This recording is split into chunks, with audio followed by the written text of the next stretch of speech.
Welcome to Sunnybrook Farm Museum. My name is Ian Warwick, and yes, I'm Executive Director of Sunnybrook Farm Museum. I've been here since 2011, so almost 15 years. Yeah, so I was born in Prince Edward Island, and I studied saxophone. Played saxophone throughout junior high and high school, and clarinet. I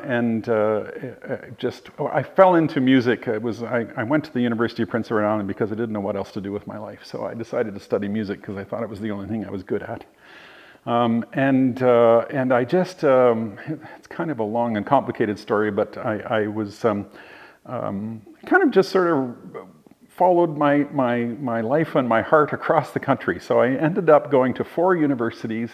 The Canadian Forces School of Music. I played with the Ceremonial Guard Band for 2 summers. I studied at the University of Prince Edward Island, Memorial University of Newfoundland, the University of Ottawa, the University of Calgary, Mount Royal College at the time, and Esquimalt School of Music was the Canadian Forces School of Music was in Esquimalt, BC at the time. So I spent 2 summers there studying music too for the military, but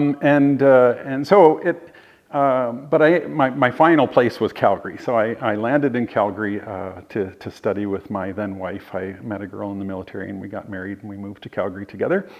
And within 2 months of being in the music office, a position opened up full time, and I thought, I'm going to work here. So I didn't finish my degree. It took me 17 years to finish my music degree, and lots of extensions and knowing the dean kind of thing. But I was working full time in music, so I was concert manager of the University of Calgary for 10 years. My job was to run all of the music concerts, be production manager, do publicity and promotion, and also I was still singing in choirs, and traveled with the University of Calgary Chamber Choir all over the world, and played my saxophone, and just loved being in a music field and having fun, and also making a living doing it, which was really cool. And then after 10 years of doing that, I had a music department head that was encouraging me to meet with people that were supporters of the arts, and she found that I had an affinity for donors. So I used to pick up this little old lady and take her to concerts at the university. I would pick her up at her house and then drop her back at her house, and we just used to talk about all sorts of stuff.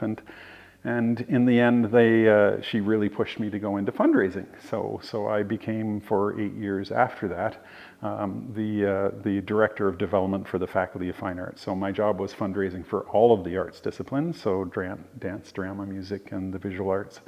Worked with the Nickel Arts Museum and all the departments, trying to raise money. So I spent 8 years at the University of Calgary doing that.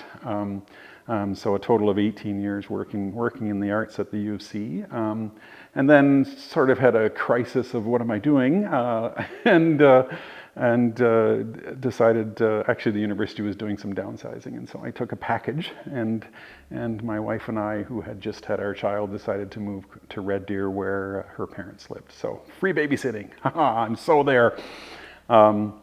So after 18 years of being in Calgary in the music industry and in the arts, I came to Red Deer and just wanted to get immediately involved in the Red Deer activities of the city and find out what was going on here. And while I was in Calgary, I did a lot of work with. I was the president of the Professional Arts Publicists Association. I was on the board of the Calgary Arts Alliance. And so I was always sort of active and working. We had a huge event called the Mayor's Awards for the Arts in Calgary, where we used to bring 800 business people and arts leaders in the room, and we would present these awards once a year.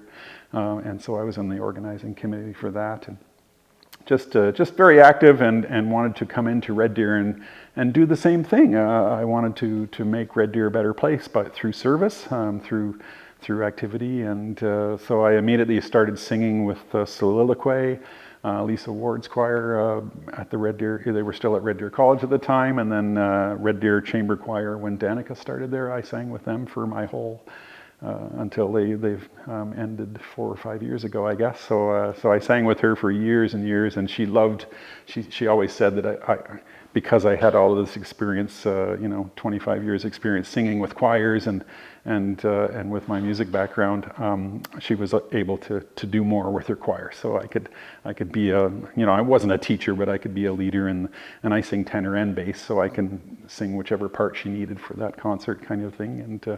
No, I just loved that experience. And so, of course, when I got to Red Deer, I wanted to immediately, do some things in Red Deer, and so I joined the Culture Link, it was called at the time. So the Cultural Development Association of Red Deer was their formal title, and Linda Adams and some of the other folks that were involved in that organization. They had so I don't know all of the history before I got here, but the city had won this major award, and so they were the community culture vision had come out. The city of Red Deer was behind it. They helped found Culture Link to be this connector and funder in the community, and so they had some funds in place, and they started doing all these activities. But one of the things they did was they bought the Scott Block. They wanted a black box theater in the city. We didn't really have one at the time that had a lot of flexibility and openness.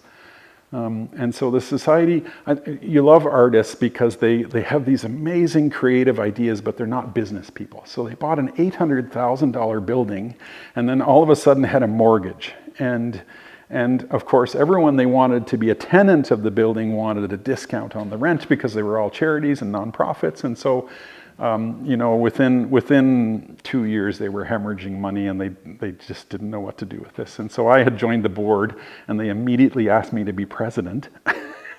And I hadn't even looked at the financial statements yet.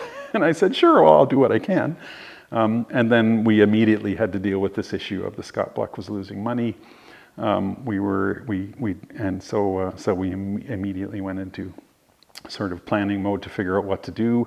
We had an amazing board of directors at the time that were committed to this, and we found an amazing sponsor in the community that was willing to buy the building and continue the concept of the Scott Block Theatre, but because they were in private business, they didn't have the same strings attached to. We as a nonprofit, we had to ask for permission to do everything. We had to, and the immediate thing that the new owner of the Scott Block did was invest $100,000 of his own personal money to upgrade it so that it was a more attractive building for renters. And so all of a sudden, he turned it around. But what a huge commitment Doug had for keeping the theater alive. Like that was not necessarily in the cards when you're trying to turn a building around and make it profitable from the business side of things. But he was committed to supporting the arts and actually made the Scott Block continue to work too. So yeah, that was astounding. And then at that time, 2007, 2008 was when all that happened. And then all of the arts organizations in the city sort of sat down and said, maybe we can all work together to make Red Deer a better place. And so we started a whole consultation process. The Arts and Culture Summit was 2009. That's when all three groups got in the room together and said, what would make Red Deer a better place for the arts? And how can we make that happen? And we had some amazing brainstorming sessions, wrote a lot of stuff on the board, and in the end, a year later, the Red Deer Arts Council came together and was the three organizations pooled their funds, pooled their board, became a single organization that's been in existence ever since. And so that was just an amazing experience to be able to come and help out with that. And learned a lot along the way, and so I continue to sing. I've been singing with the Red Deer Chamber Singers, playing my saxophone with the Central Alberta Chamber Orchestra, and just love to continue my music while still running a museum. So the board hired me in 2011 to run Sunnybrook Farm because they didn't have any fundraising experience and they had no money to get. They had a million ideas, but they just didn't have any capacity to get it done. I was told before me they had $5 to rub together, so they they hired. I didn't have a lot of museum background at the time, but they knew that I'd had this fundraising experience, so they hired me for that reason. And then I hired a curator that knew museums, so you always hire the right people to work with you. And I went out and tried to get some funding. And that's what we've been doing, is building buildings and growing the museum, but also trying to grow the art sector too. So we need an organization that supports and advocates for artists. I've always said that nobody moves to Vienna because they have good roads and a great police service, right? It just annoys me that people think that culture isn't that important. It is. It is a reason for why people move to a city and want to live there and live their entire lives there. It's because of the culture of the city. And I'm not talking just about music and visual arts. It's the culture of the city, and how welcoming the people are, and how the history of the community and all the cool things that go on, the nightlife, all of the activities that make our lives enjoyable and experiential, and for us to end our life knowing that we had an amazing experience. And so Red Deer needs work, right? So for years we've had this idea that we were the redneck town in between Calgary and Edmonton, where the oil patch works.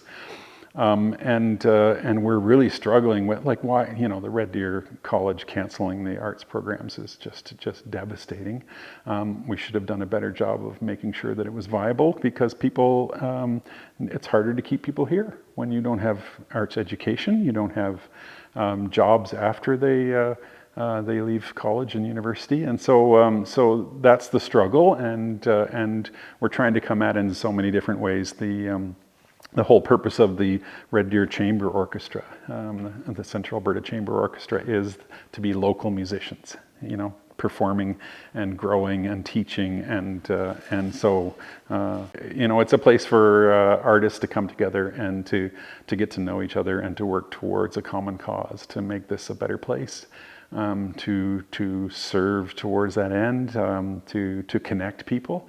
I called Suzanne and I said, my new son is looking for a voice teacher, and who's in the community that might be a good match for that. And we had lots of conversations around that. So it's connecting people, it's encouraging people to stay here and to practice. We struggle with keeping art galleries. We struggle with having regular music. It's there's just so many challenges. But we're a city of 100,000 people, and why don't we have a performing arts center? My God, Lethbridge has 2. So that's the struggle, and so we want to keep making our community a better place, and the arts is one of the best ways to do that. And it doesn't have to be. People think that the arts are just professional musicians. I'm not, right? So I have 2 degrees in music, but I work in a museum. That's what pays my salary, and I enjoy music and have enjoyed it for my entire life as something on the side. So. And I know, Jim and Karen always say, well, you're still a professional musician. You're being paid for the work you do. You're not doing it voluntarily or without pay. So it's still under the guidelines of being a professional. But I just do it for the pleasure of it, the learning, the emotion of it, the packed houses. People come out to our concerts and they love it, and it's just so much joy in that. And it gives a rewarding life to what we do.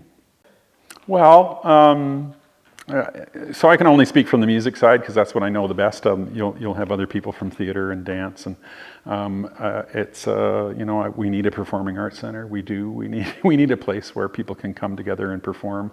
So many challenges with the Red Deer Arts Center and the cost of using the theater there, and affordability is an issue.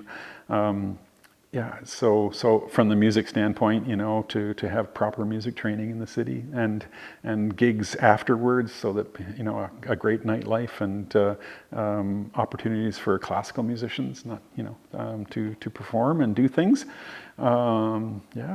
Musical theater, all that fun stuff, yeah, it has to stay in the community. And I heard, now I haven't done any research on this, but I was told that in 1905, Red Deer had five musical theater companies in downtown Red Deer because it was the only entertainment. People went to see Gilbert and Sullivan, and all the people in the community, even though we were only 15,000 strong or 20,000 strong, they would participate, and they would learn the music, and they would all volunteer as ushers, and it was how everyone entertained themselves because there weren't movies or television or any of these other distractions kind of thing, iPhones and that sort of thing. So how cool would it be to have that kind of culture in Red Deer?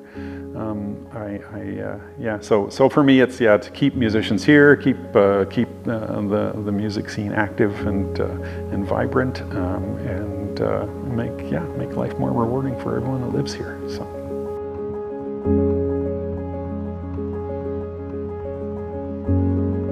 Hi, my name is Scott Barnaby, and I was the former chair of Cultural Charter Partners. I don't really see myself as an artist, and that's the problem that many people have, is that's not how they see themselves. I'm just a person doing what it is that I find fun and interesting, and I think that lots of other people do the same thing. So if somebody were to ask me, I would say I'm an arts supporter. I've been involved in arts and culture organizations since about 2001, originally with the Waskesiu Bluegrass Music Society, and that led me to Cultural Charter Partners, which was an organization of arts and culture groups, as opposed to Allied Arts Council, which was an organization made up of artists. I was involved, I was part of the group that was involved in bringing the three organizations together, the Allied Arts Council, Cultural Charter Partners, and Culture Link. And the reason that happened, no one was really sure as to what their role was within the three organizations. We're going, is that our job or is that their job, etc.? And we ended up, at that time, we had three administrations, right, and three sets of rent, because each organization had its own home base. So we looked at that and said, well, we're fragmenting the arts. There's not one place where people can go and get the information that they need. So that's why we looked at it and chose to merge the three organizations together. So going back to the merger of the Arts Council, I've been involved. I was involved from the very beginning of the Red Deer Arts Council as a board member, and I've termed out a couple of times. So it's nice to have seen the Arts Council grow from an organization that was on the third floor of a building to being on the second floor of a building, now to be here in a big open office space with a gallery. The Red Deer Arts Council is important as a convener, as a clearinghouse, and as a catalyst for all the things arts that go on within the city. My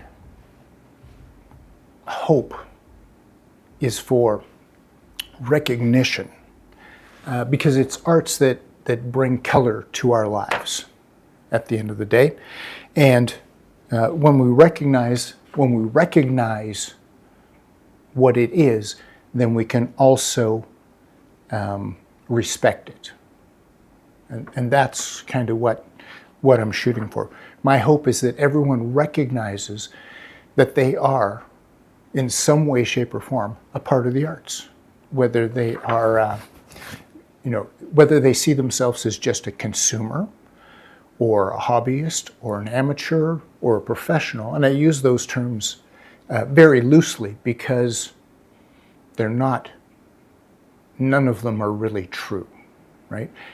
If we're a consumer, right, well, there's always some aspect of interaction and reaction to the arts, right? Even even as a consumer. If you're just watching a TV show, it's designed to elicit some kind of emotion or some kind of reaction. So, and same thing, people, I said it earlier, I don't really consider myself an artist, right? Other people would, and so we're probably not the best judge of ourselves being an artist. We're just doing what we do, what we enjoy, what we have fun with, and we hope that at least one other person enjoys that same experience or thing that we've done or created. And so, there's, if you call yourself a hobbyist, or who's to decide that? If I look at something that a so-called professional has done, I might see it as amateurish because I'm not exposed to that type of art, whatever it happens to be, whether in any of the genres, right? And so I'm not an expert, and so I don't know what professional is versus amateur versus hobbyist. They're all equal in my eyes if I know nothing about the genre, or even areas where I do know more. I don't feel that I'm expert enough to be the arbiter of good taste in the arts. So the other thing that I'd like to say is just we had a ad campaign a number of years ago during Alberta Culture Days, which was imagine a day without the arts.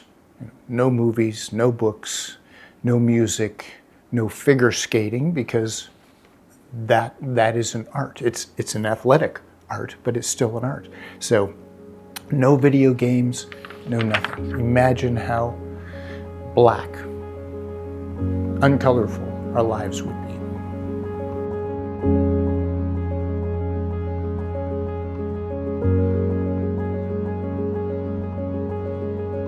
My name is Diana Anderson, and I've been a member of the Arts Council actually after I retired from being their employee, and have been involved in the arts one way or another, well, as a child, and then seriously from about 72 when I joined the college and got my visual art diploma, and 78 since I was hired on at the museum, and so 46 years in the arts. Does that help? Yes. So that kind of is the first question, but the first question was, tell us about yourself as an artist, creative person, and arts supporter. Okay. So anything you'd like to add? Well, my grandfather was an artist. So as a child, I used to watch him paint sometimes. I probably was about the only kid of all of our cousins that liked to watch him paint or talk to him about it and saw what he was doing. So I always had an interest in it. But my mom and her 5 sisters and my grandmother on that side of the family sang, danced, performed, the whole 9 yards. So I was kind of from a semi-artistic family. Even Granny and Grandpa were in theater and doing makeup and dancing and making costumes, and that just sort of carried on through quite a lot. So I was that way. And in productions, because my mother was the guide captain and Brownie Owl, and she put me in plays because she could coach me from home. So it was a visual arts and theater and stuff. And I mostly felt at home in the visual arts with my grandfather. And from there, I was supposed to go to Europe with a girlfriend. And that's where I was going to start my visual art, right? I was going to go look at all the big museums and really enjoy it. And she pulled out. I was about 22. So I had this money kicking around. So what am I going to do? I went to the RedDeer College and talked to Albert Schmidt. And what do you think? Well, you need a portfolio. Well, I haven't drawn in years. Anyway, I got into the program and away we went. So I attended RedDeer College with that money that I'd found, and I graduated through the diploma program at the time from 72. But I didn't consider myself a good enough artist coming out of that program. I mean, I got really good marks, But I saw so many student artists who were so fabulous. I thought, But Joe Reeder was one of the instructors at the college, and he taught us art history. Oh my God, I fell in love, not only with him, kidding, but with the art history of it all. And so I decided I'd go on to university. But I didn't know where that would go and get me, right? Even a diploma of visual arts. In those days, in 70 and 72, 73, what are you going to do with it, right? I mean, Red Deer, somewhat artsy at the time. We were here at the time. And lo and behold, once I got through the program at the University of Alberta with a distinction in art history, that September I met Morris Flewelling. Morris was the new director for the museum, and they were just building it at the time. And so I went in and applied for whatever I could find, right? I didn't know. And I got hired on with Michael Daw. We were both on a Young Canada Works project, right? So that was kind of interesting. But the really odd thing was I convocated in October of that year, and I'm walking across the platform at U of A. There's my new boss sitting there, Morris. So the first day of work, I come in and I say, "Hi, how are you? I saw you." He says, "Well, Diana, I guess I don't have to check on your qualifications." I love that story because Morris and I go way, way back. I mean, it kind of set the tone. And so I worked in the museum for 30 years, curating art shows, designing exhibits, shipping exhibits around the countryside, all that whole kind of thing. I have a very long career there, so I won't go into that. But in about 2008, I had to push some very heavy-duty crates around. I was 58 at the time, and I think I tore my tendon here, and I just couldn't do that physical work. So I took early retirement and wondered what the heck was I going to do. Well, at the time, the Bilton Contemporary Gallery was operating, and I went in and wondered if they had a job, and I got hired on. I job shared with another girl, and that worked out really well until they closed. So the arts have gone in this cycle, right? But I've always been a supporter all along in some manner. And when they closed, I thought, oh my goodness, now what am I going to do? And so Scott Barnaby, who you've probably interviewed already, Bob Allsback, and a couple other guys, they were looking for somebody to work with the Arts Council. That's where my name started at 2010. I was the first coordinator, not ED, coordinator. And so I think you can say my early creative endeavors started really early and has lasted a very long time, and I'm still involved. So, and creatively speaking, I just still love art. I was really good at critiquing. I don't do that anymore because I'm too honest, and sometimes that I do it in a very nice manner, but sometimes it's not taken well. But I always try to encourage artists of all kinds to just pursue it. Follow your passion, see where it leads you, and go, which is what I did, with no idea what was going to happen when I stepped in the door of the college. So that's kind of my involvement, too. Well, you know, I came on as the first coordinator, right? In the early days when it was the Red Deer and District Allied Arts Council, because I was working at the museum at the time in those early days, it was felt that it was a conflict of interest for me to be a member because we were all so interlinked and intertwined. But I always helped volunteering, and I had some shows with them that I helped curate and things like that. But I was never a member of them, just a very strong supporter. And so when I started at the Arts Council, I couldn't be a member either because I was an employee. So really, when I finished that in the 2018, I became a full-time supporter of the Arts Council as a member, working on the Visual Arts Committee as a guest, as a curator in the Kiwanis Gallery, chair of the Visual Arts Committee, all of that. So, and I think one of the things I've always loved about Scott Barnaby, he was so welcoming as the chair. Other chairs are great too, but Scott was so welcoming. And I learned visual and literary beyond where I was with just the visual arts.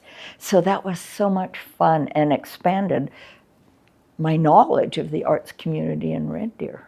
So that's kind of where we come from. No, it's not important at all. Yeah, right. Sorry, I had to be sarcastic there, because without an arts council, we are not going anywhere.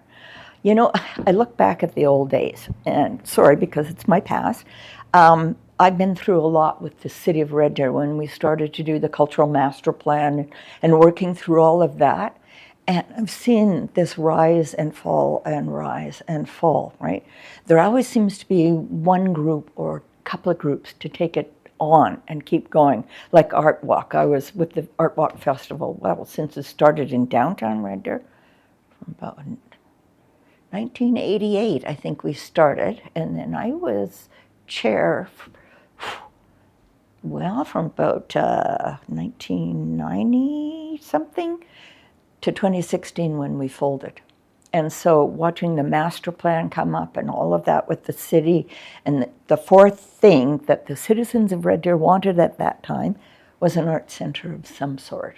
And I always profess it should be not only performing space, studio space, rehearsal space, the whole 9 yards, literary places for books and readings and all of that in one set, basically. And so I remember reading, and I found a report for Suzanne in 2011. It was John Stewart, who was the managing editor of the Red Deer Advocate at the time. He said it so well. He says, whither goes the arts? And because we'd gone into that whole 9 yards, 2003, we're the cultural capital of Canada. By 2008, what happened to that? So it just sort of went nowhere. And then John wrote this lovely thing at about 2011 going, what's happening?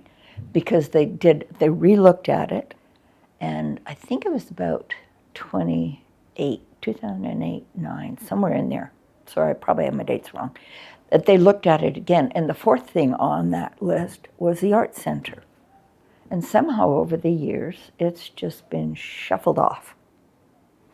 Not sure what happened, but I think our city's too hooked on hockey and other sports, which are great because it involves a lot of kids. But there's a lot of kids that go through our Kiwanis Gallery with the middle school show and the high school show involving them in the arts. It has been proven time and time again, arts develops the brain function. You can play sports, that's all, but does that learn you to read and write and how to think and how to reason out things? Maybe, I'm not so sure. I'm bending less and less. And I think our city has gone too much the other way. I was so happy when Culture Services was so large in the 1990s and 2000s and building the intermediate school into a Culture Services Center. And now what's happened? Unfortunately, I think the third floor is all office space for city employees again. And the second floor, yes, we have one small gallery, but it's not a great gallery. It's wonderful for what it is, don't get me wrong. I'm glad we've got it. But there was so much opportunity. And I know they still do some programming of the visual arts in the basement. But the promise of that art center would have been fantastic if that had followed through. And it's just seemed to have gone by the wayside. So when you ask me, is the Arts Council important? Extremely, extremely important.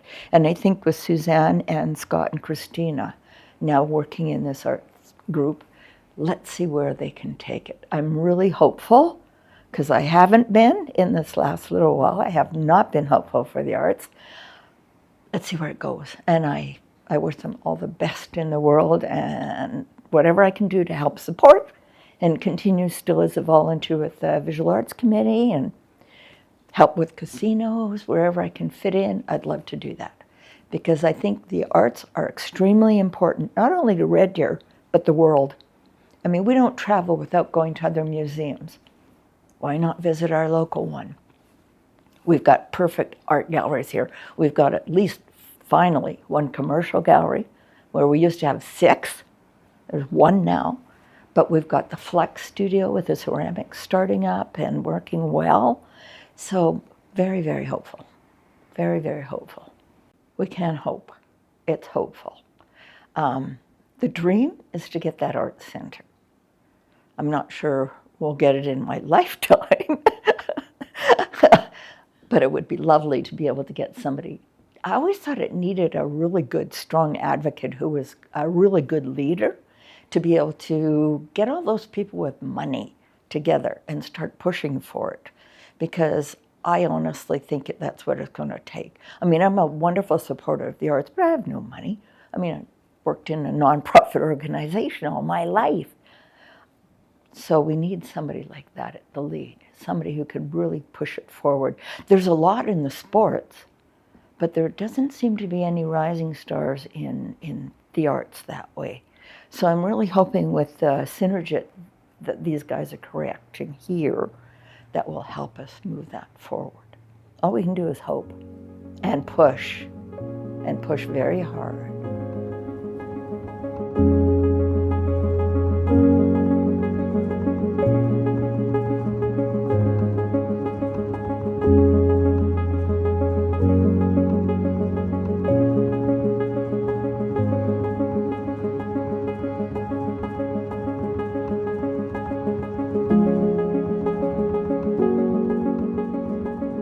My name is Bob Alspaugh, and well, as an artist, that goes right back to my childhood, I guess.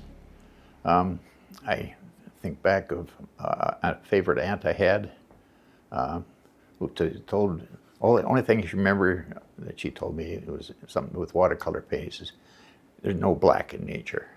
Okay, didn't know what that meant at the time. But also in grade 5, I had a teacher called Miss Freethy.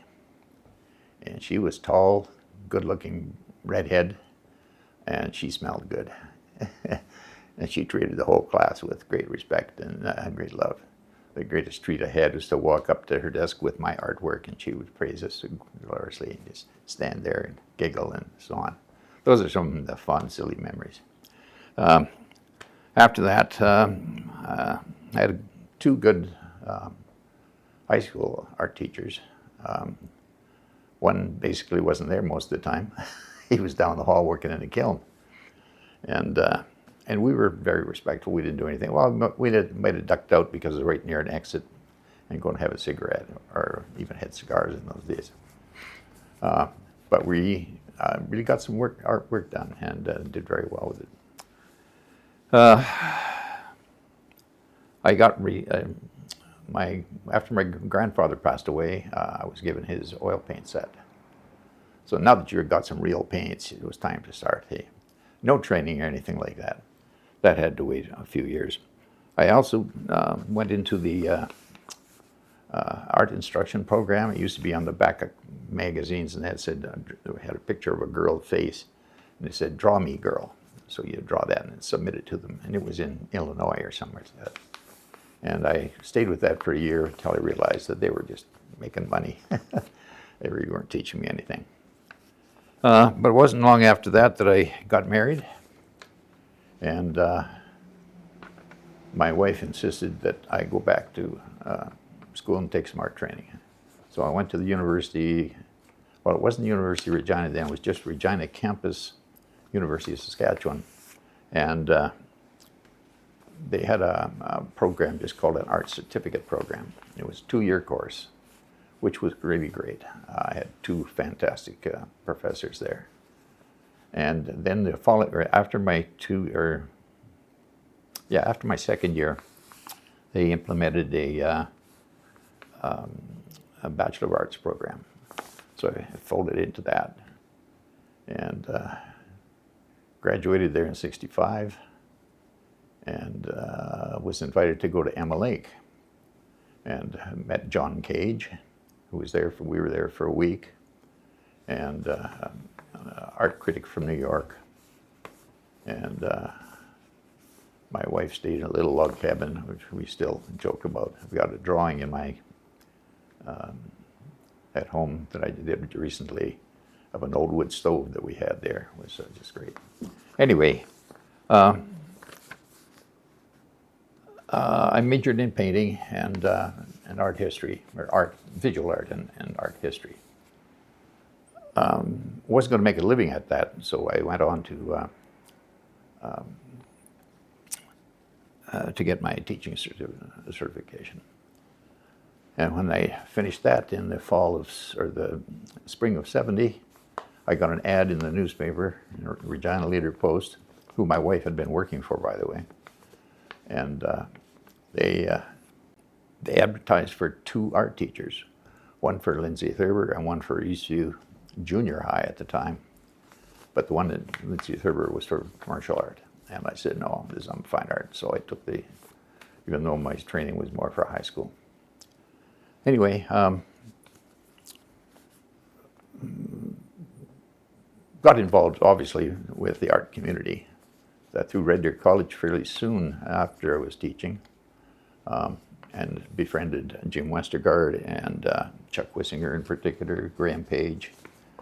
I'm still good friends with Jim Westergaard. In fact, we meet almost regularly. Anyway, the first professional exhibition I was involved in was with my professors from the University of Regina. So they had a student-professor show at the Regina Public Library. And I made a comment at the time that it was very interesting that all the very distinguished people that were there for the opening and so on were standing around talking and nobody was looking at the art. I thought that was a very interesting thing. Anyway, once I got to Red Deer, though, it didn't take long for me to see what was happening, and not much was. That was in the fall of '70. Well, it probably wasn't until the next year that I really got involved, because we weren't even convinced that we were going to stay in Red Deer. In fact, I found a certificate or a letter, that's me, that said that it was basically had to prove myself, and I didn't even know that. And we had 3 kids. She hated it here because of where we lived, but we moved and got next to neighbors that were just fantastic, so we were nailed down. Don't know what to say in terms of my artwork. I haven't shown a lot, except through the Arts Council, through the members' show. I did have a show before I left Regina with a good friend, which turned out to be in Estevan. And we shipped the things all down there, and I don't think I even got to go to the opening. My memory's a little sketchy, the beginnings of it. I remember meeting Margaret Cillier, and there's a guy called Jack Walton. Howard Marr, who was at the college at the time, was actually chairing. And after that, it's a little vague. Joyce Walsh from the Walsh Gallery wasn't involved directly, but was part of the community, and so that sort of tangled into my memories of this. But it wasn't until I retired that I got heavily involved. Joined the, had been a member, but got on the executive, or not on the executive, on the board. And up until the time that the merger took place, the president or chair of the Arts Council at that time was Karen Donald, and she was having some major health problems and had to leave, and I was left sort of holding the bag. Thank goodness for Diane Hermery and Carol Nault, who stayed on, and we managed to survived for a while. And that's when the merger took place, where good old Scott and Ian, we all got together and formed the Fine Arts Council. I would love to see a permanent place that is, well, I picture a place like the Medicine Hat outfit, their gallery, and set up there, because it had, and I didn't get to see all of it, but it was certainly impressive. So there'd be gallery space, storage, and a place for performance.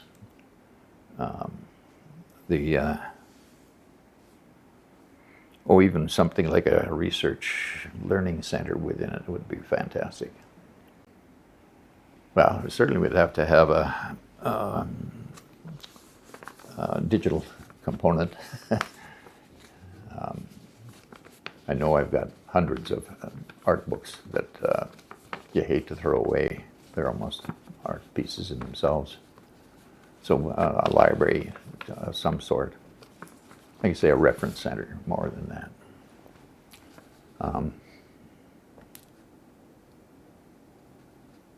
And the city of Red Deer certainly is way overdue for something like this. To me, it's well, the arts they provide civility to communities. To me, it's a lifelong experience. I've been working on a series myself that involves pathways, gateways, trails, even doorways and things like that, as a symbol of life's journey, to try and incorporate some thoughts of that. So I'm basically been involved with the visual arts, although my wife and I met in a choir, so we have a fond appreciation for music. And two daughters who aren't performing artists. Both of them are very musical. I have a great appreciation for the arts. Well, I think it was Joseph Campbell who said something like, savior of civilization, or not, I'm not exactly what the purpose, but and the visual arts, obviously, even architecture, tells us who we are. It's without it, that's whenever you ask yourself, or anybody asks themselves, could we do without art? Well, the clothes I'm wearing, hello, there's a designer behind that. The cameras that are at me right now, they take creative thinking and abilities, skills, and I think the arts are an essential part of that. You know, sure, math and reading and knowledge of history, as today might reveal in the American scene, is pretty darn important.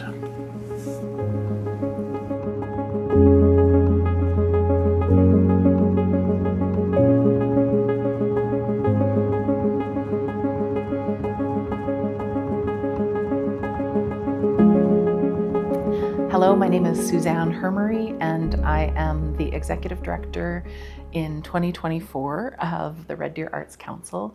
So I have been with the organization for 6 years.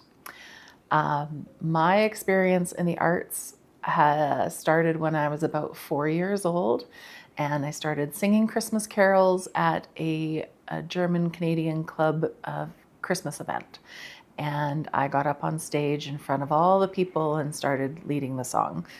And it sort of continued from there. So I studied theater performance at Red Deer College and music as well. And then I moved on to Sheridan College in Ontario to get my musical theater performance degree. And I came back in 2012 after about a decade away in the big city. And I found my place back here in Red Deer with the theater community primarily. Yeah, I've worked with Red Deer Players Society, Central Alberta Theatre, Ignition Theatre, and recently Sylvan Lake Theatre as well. So wonderful opportunities to both act, direct, produce, be a board member, things like that, and be able to do what I love on the sidelines of doing what I love every day here at the office. So I've always loved things like calligraphy, but I would not necessarily consider myself a visual artist yet, mostly because I have been a little bit too much of a perfectionist to let myself play. So we're still working on things. Oh, my experience with arts and culture has been, both doing it and appreciating it. I love going to see shows. I lived in Toronto for, 7 years after I finished school, and I got to see, multiple shows a month. It helped that I had a well-paying job and a fairly cheap rent, but I don't think that would exist today necessarily. But it allowed me to go and support my fellow artists, cheer them on from the sidelines and support what they were doing. It gave me ideas about my own development and career goals. And I actually moved to France after I left Toronto for 7 months, and that was pretty neat. But I completely changed what I was doing at that point in time. I went from seeing theater to going to see film because I could watch either in the subtitled version, or I could watch the dubbed version and improve my French a little bit, depending on the film. So that was kind of important because, I'm bilingual. I studied immersion from kindergarten through grade 12, but being able to speak it in the ways that a French person does was a little harder. Since I've been back in Red Deer, I helped with Red Deer Players Society. We did a couple shows. I directed a musical with them in 2017, which was a really fun experience, getting to, sing old wartime songs and things like that. Then we had, Central Alberta Theatre, with whom I've worked since about 2020. I became a board member there, and sort of an artistic producer type of role for the past 4 years. And I recently ended my tenure in that respect because I wanted to actually get back on stage, which is my true love. So that's been the big thing. But through COVID, I was, working at the Arts Council all by myself, either from home or our tiny little office upstairs at the Scott Block. And it was nice to be tiny because I didn't want anybody in there with me, but it was a little harder when I did want people in there with me. So it was nice to have it, have this change to our current gallery space. But no, I have always loved going to see theater and dance and music performances and such. But I would still definitely say musicals first for me, just because walking around and suddenly you have to sing is the most exciting part. But I'm also a big traveler, and I love going to see the museums, the castles, the churches, and all of those spaces where arts, culture, architecture, and everything else collide, and the food also a big part of that. But just to have the opportunity to see what inspired people over the course of history and what made them tick, in a sense. If you're building the Notre Dame Cathedral in Paris, you're never going to see the end of it if it's like the early days of the building.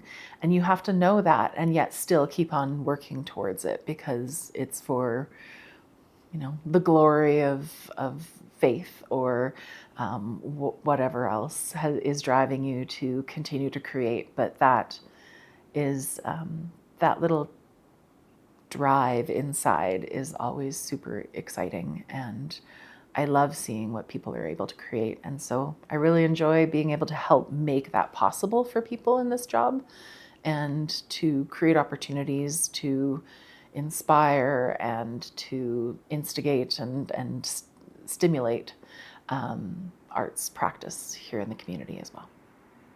So I joined the Arts Council in early 2018. I joined initially as a board member, but about 6 months later, Diana Anderson, who had been the coordinator, was retiring, and they went through the hiring process to find a new coordinator, and I applied, and I didn't get it.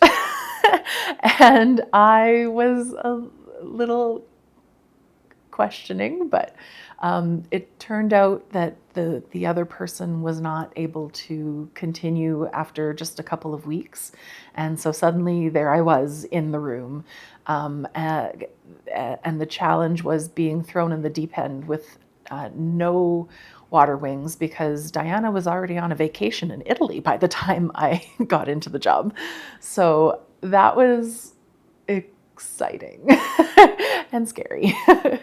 And yeah, so I learned on the job a lot. And then Diana, when she came back, was amazing, giving me lots of guidance on all the programs that were done through the Arts Council at that time, operating the Kiwanis Gallery, having the open studio tour and other activities like that. But I did see a lack pretty quickly of visual arts were well taken care of, sorry.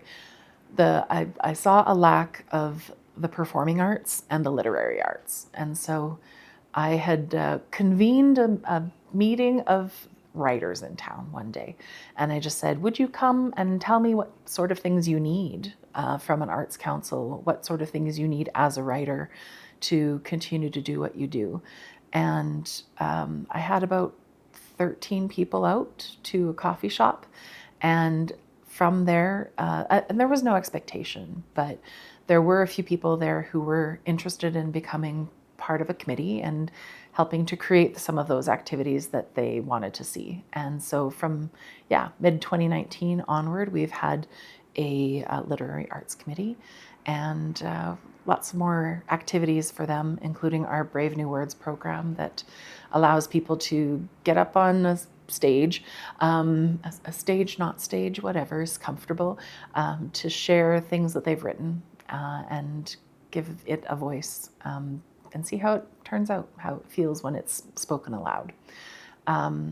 We also have a performing arts program, more so with the In the Neighborhood concert series, and that was actually a COVID creation, but it's such a cool one that we've stuck around with it for the past 5 years.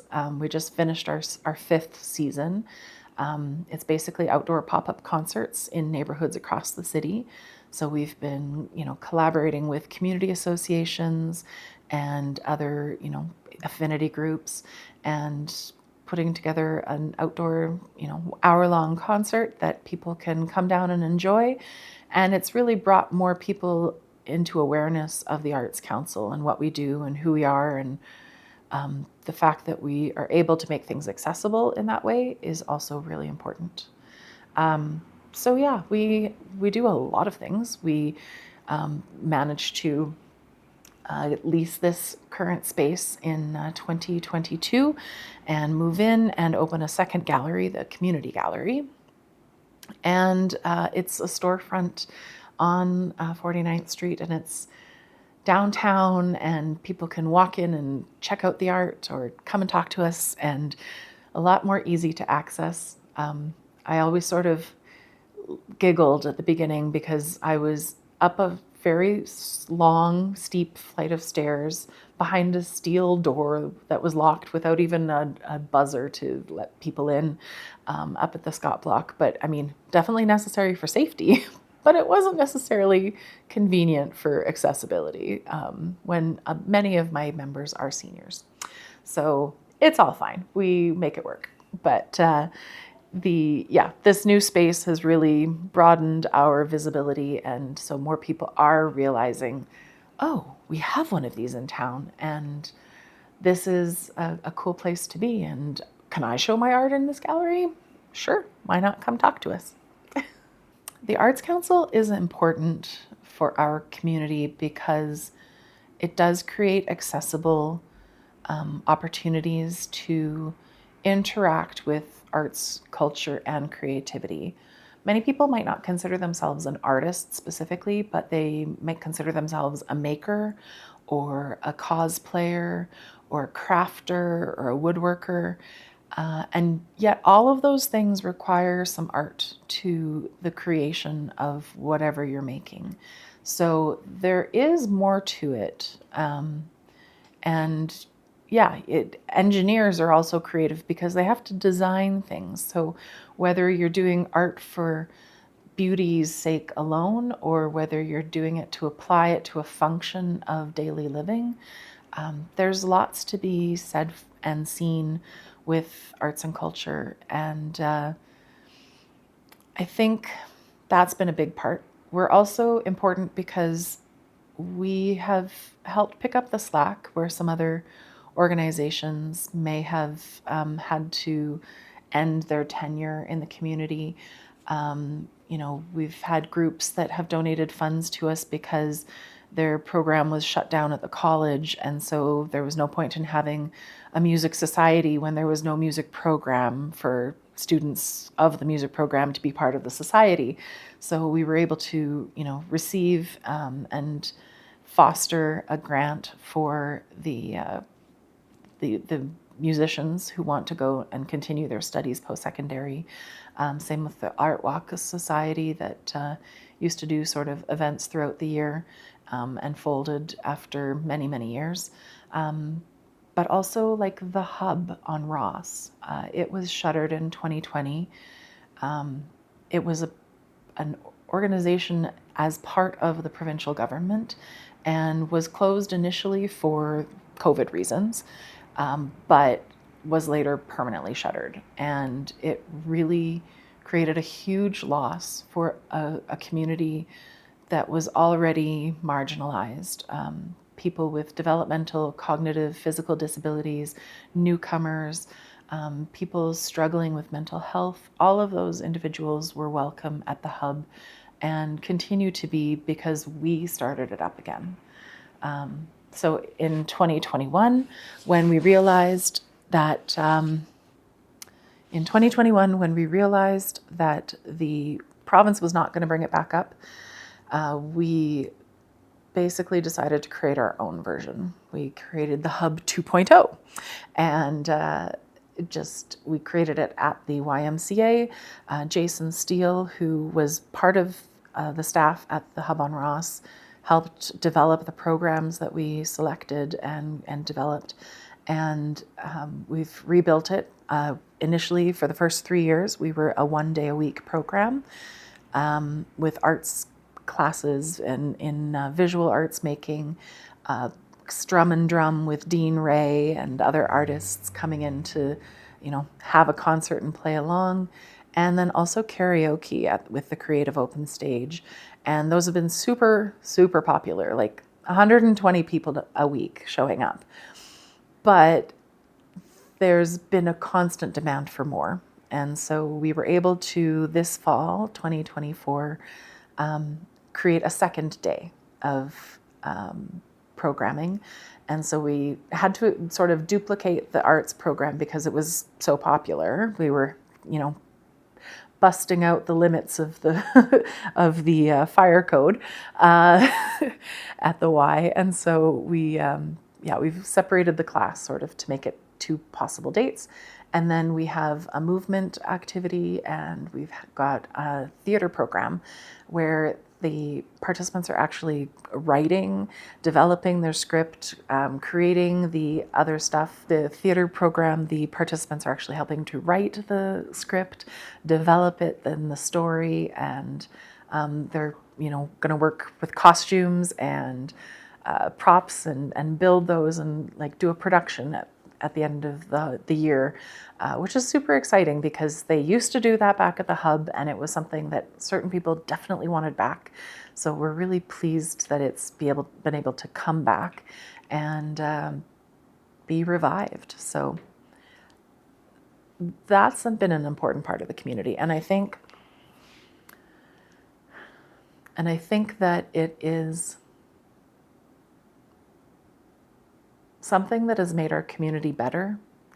It has broadened our reach.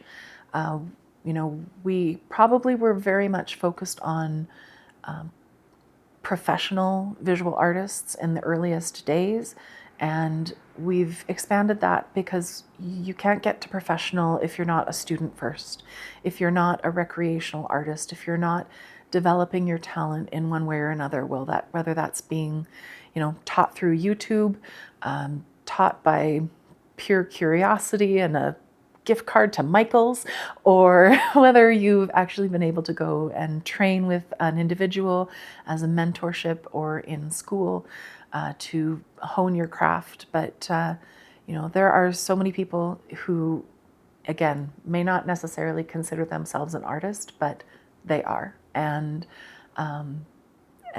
that creative living factor is also important. So we're trying to run the gamut, student through to professional, with everything in between, visual to literary to performing, and everything in between, and outside, and all levels and all abilities, and make this place welcoming, inclusive, and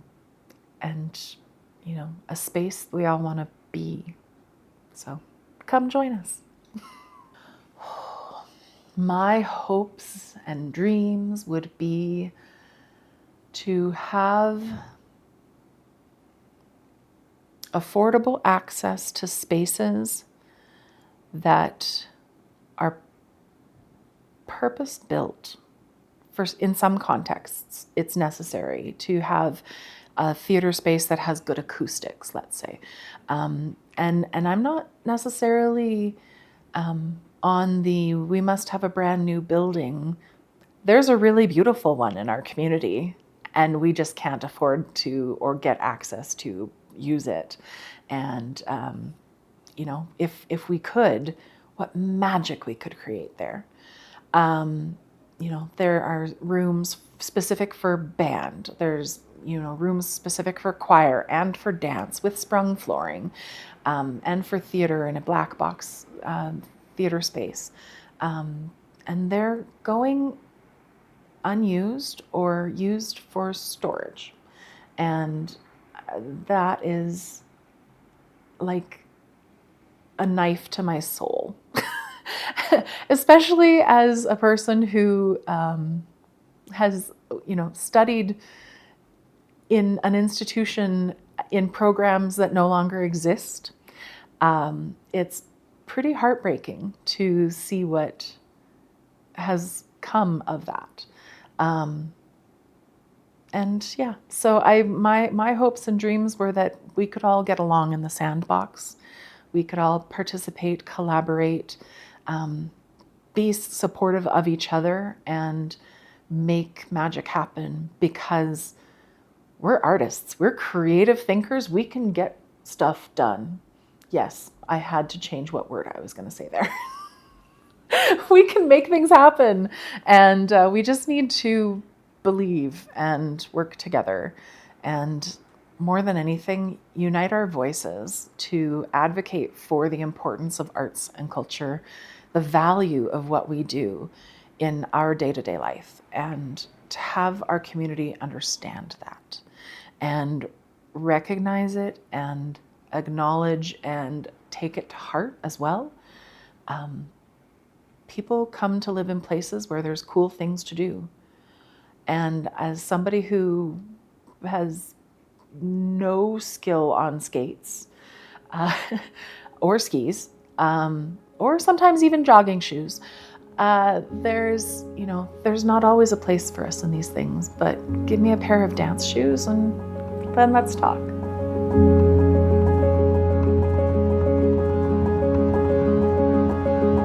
Pat Matheson. I've always been in art, involved in art or interested in it. Took commercial art in high school and all the way up to a master's degree in Regina. I've always tried to find employment within the arts in some form or another because it's just part of me.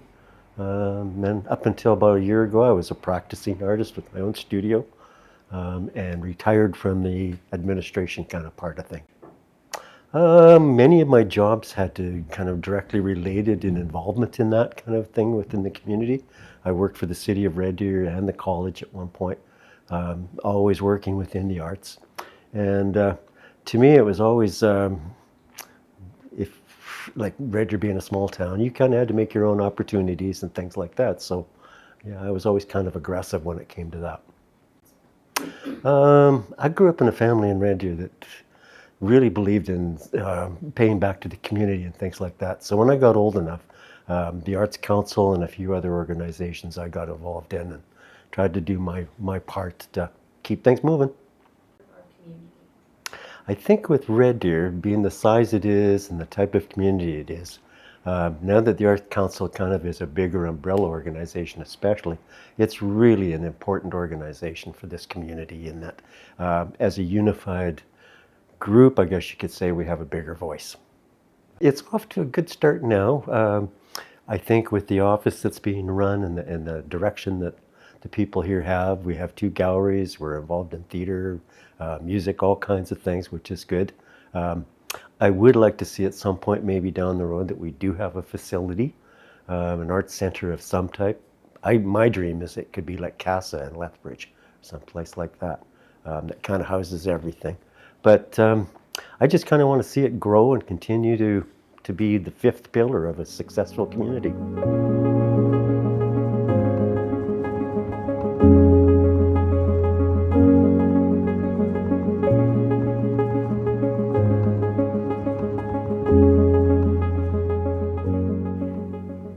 Hi, my name's Christina Miko, and I'm a visual artist. I do painting and sculpture. I really like bronze work and metal. Yeah, like far as like the visual arts, I just love it. It was something that I did when I was quite young. I started off with watercolors just because that's what my family could afford. I did some courses in Bonnyville, but there was just not enough as far as the arts or any type of arts, like performing or literacy.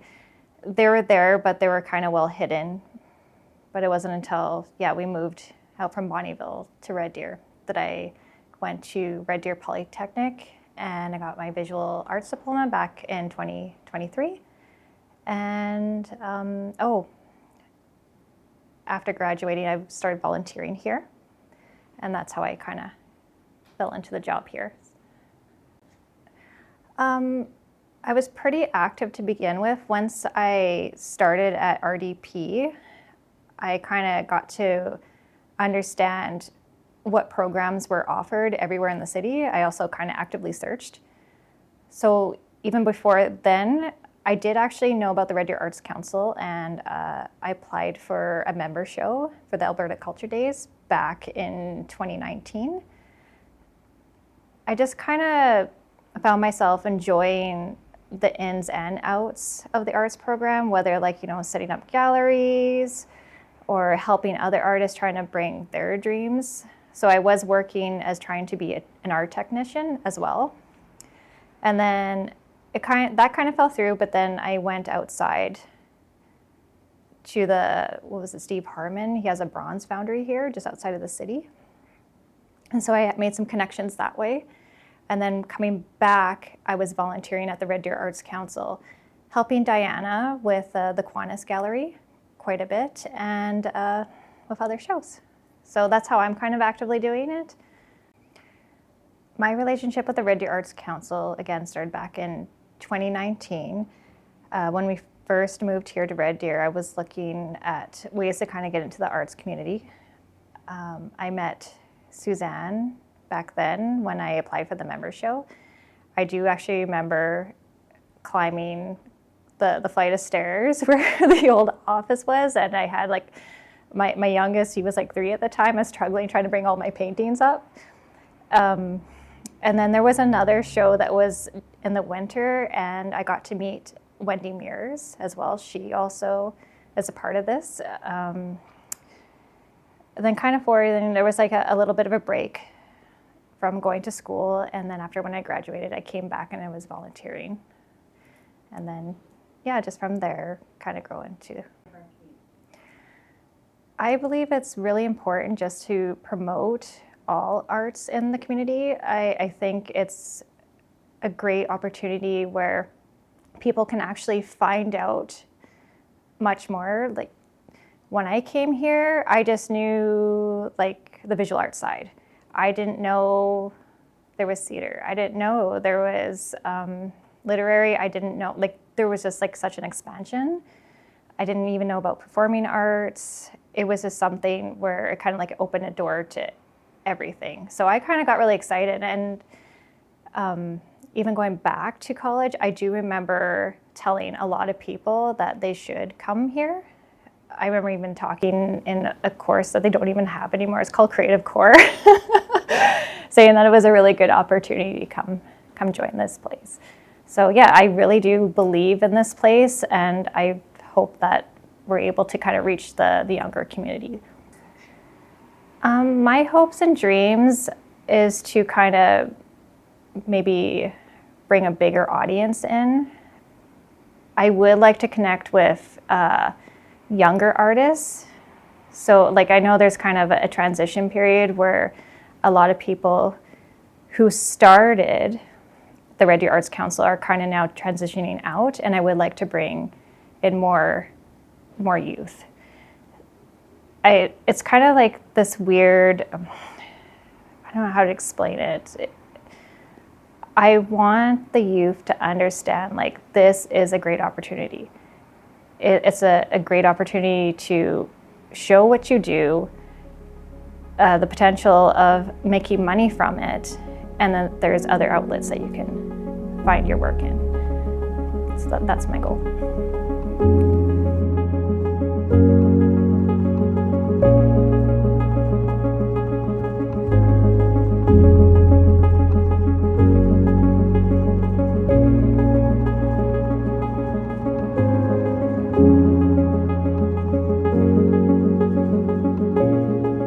Hi, I'm Carol Knoll, and I've been doing art in various forms forever. I don't think there's a time when I did it.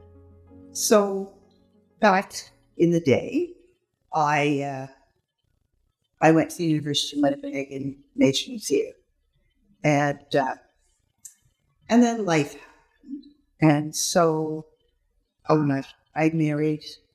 And my husband went back to university after doing his theatre degree and became a physiotherapist. So we moved out to Alberta after we had 2 children, and because he got a very good job here. And I realized that I was missing my community a whole bunch.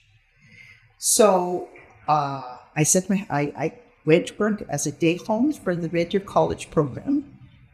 So that I could still be with my children. And I said to my husband, I need to be with human, adults. Children are wonderful, but I need to spend at least one evening with a bunch of adults. So I joined the Red Deer Pottery Club. And lo and behold, I was good at it. And so I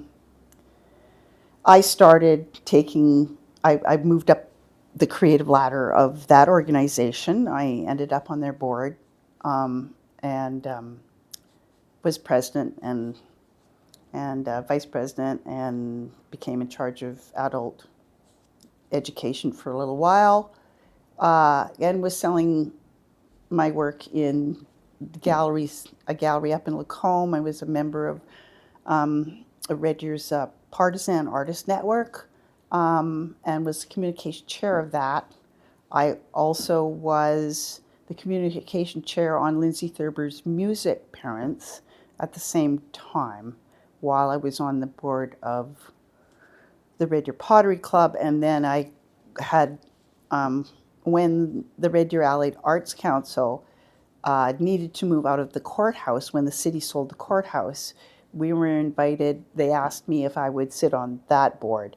So I went and joined, while I'm running a household and doing ceramics. And so I am, and singing in a band. So I went and joined the board of the Red Deer Allied Arts Council. Allied Arts Council, but it was Red Deer and District Allied Arts Council back then. Because we were in danger of losing a Alberta Foundation for the Arts grant for a gallery in Red Deer, and those they don't hand out anymore. And so the danger was that we would lose this because the community was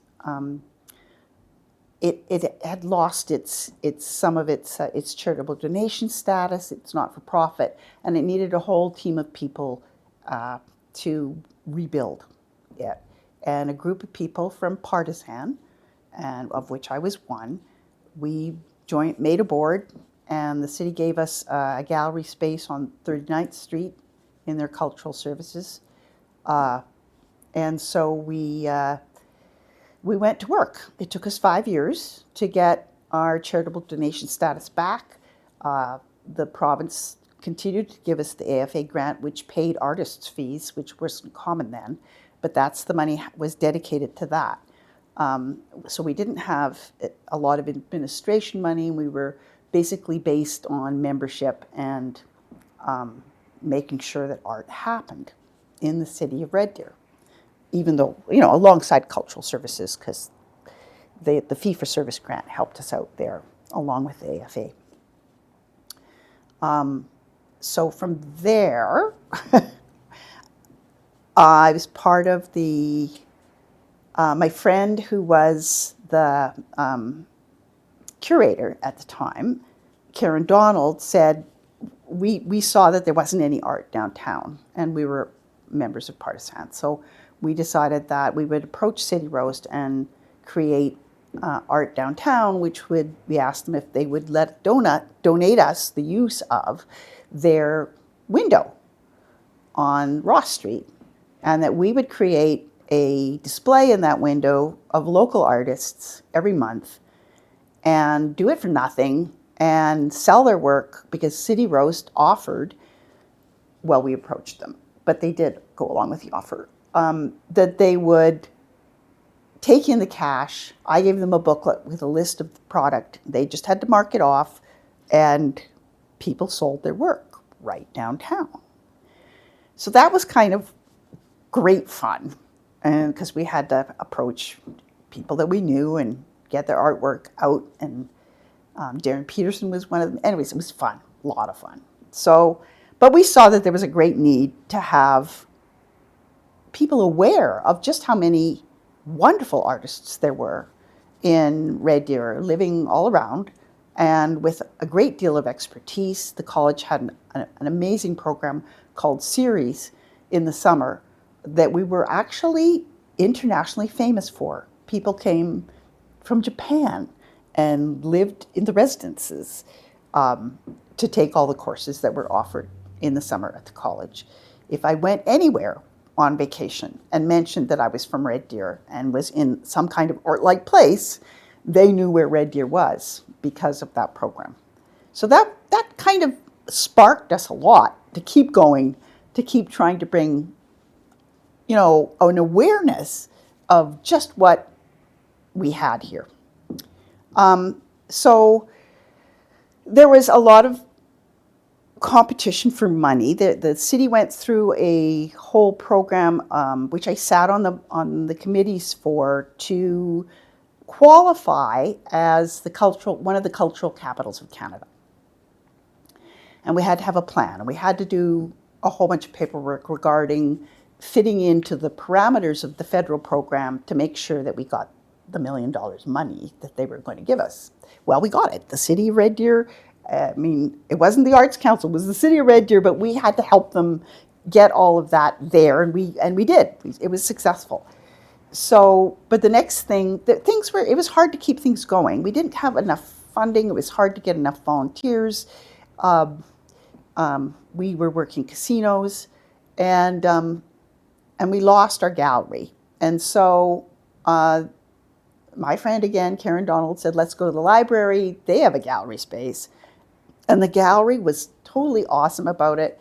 And we ended up being able to take over the Schnell Gallery in the basement of the library, and use our AFA grant for that particular gallery space. And then what else happened? So meanwhile, I'm selling artwork and taking courses. I went and took series courses, and I took courses from some amazing artists here in town. I continued that practice. My husband and I and a girlfriend, Pat Smith, and her husband at the time formed up a band, and we were called the Eclectics, and we did it as a hobby. We were one of the first buskers at the Red Deer Farmers Market, and just for the heck of it, and also because, hey, we were theater people, and this meant that, but we did a lot of different music. So we did jazz, we did folk, we did country, made a little bluegrass in there, and had a lot of fun doing that also. So definitely you could see that there needed to be there was so many talented people here that did such great music. In the course of that, I met Carl Stratton on the first board, and he was an awesome guy who wanted to have a newsletter that would relate all the events that were going on in Red Deer. And so basically it was like, yeah, let's find you a grant.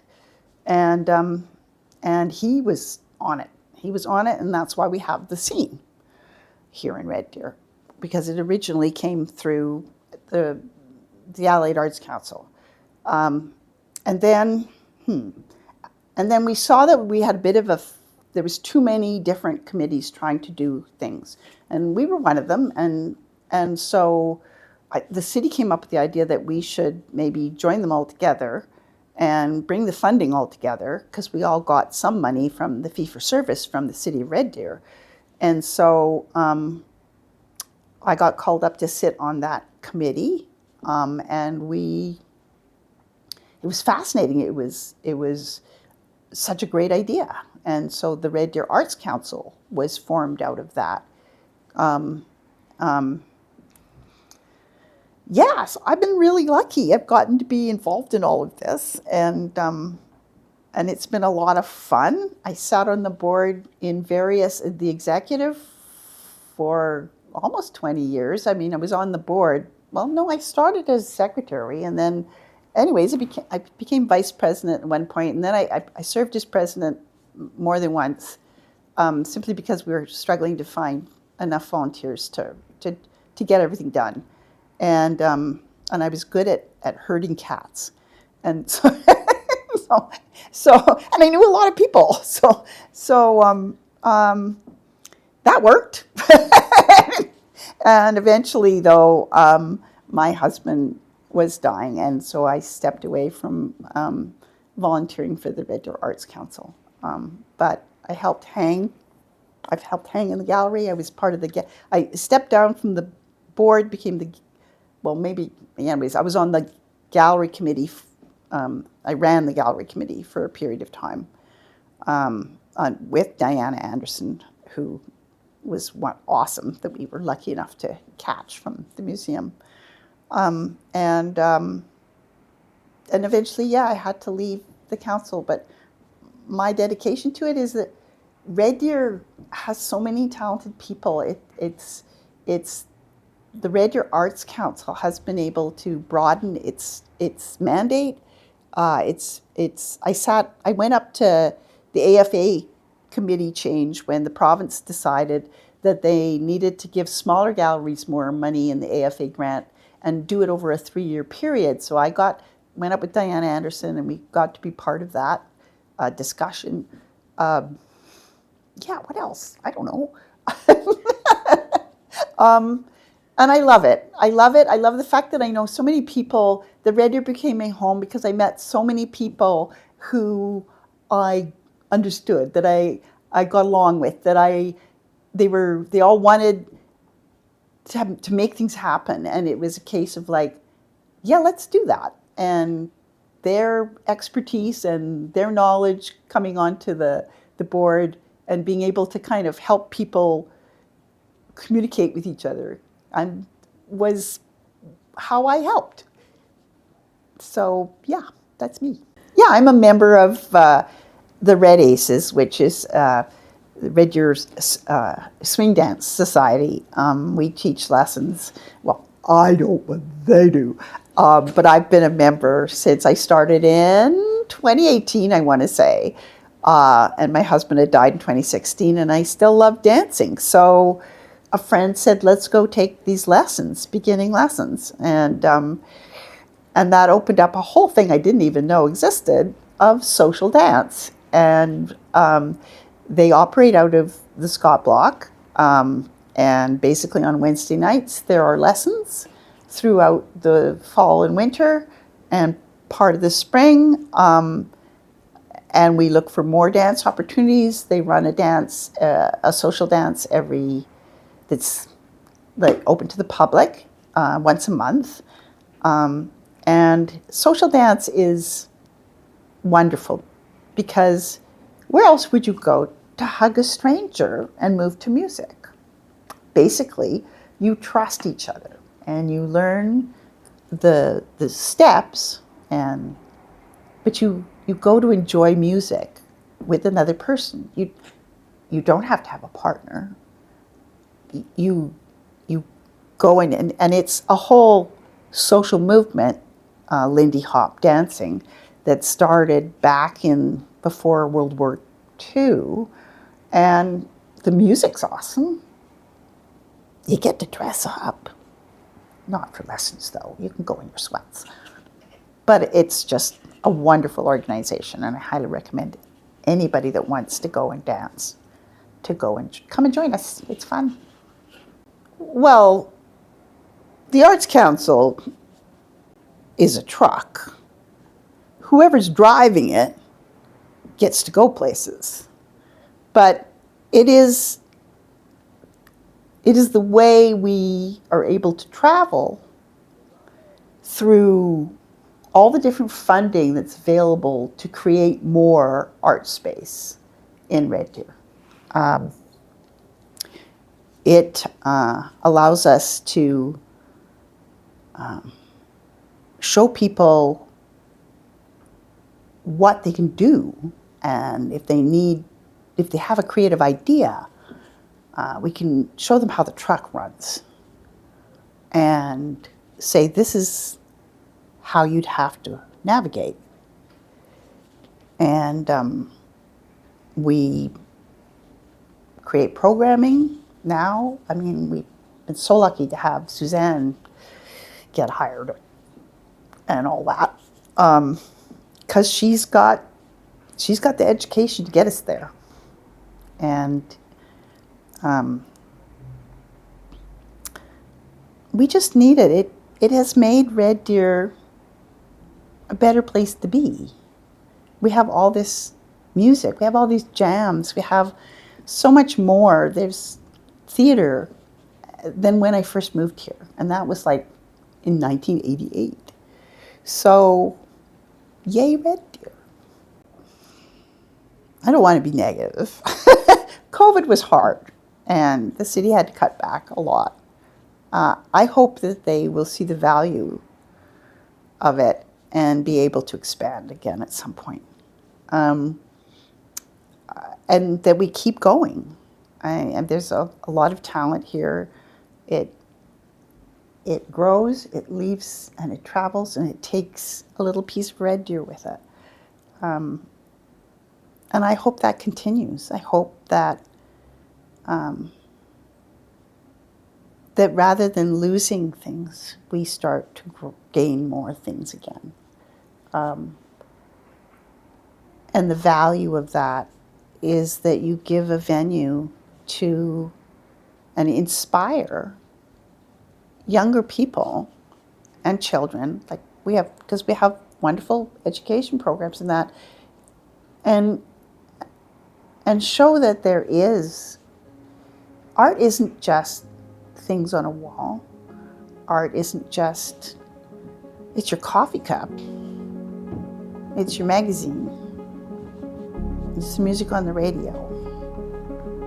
It's video. It's all of it. And it's just that, and it's not just the cream in the coffee. It's the coffee.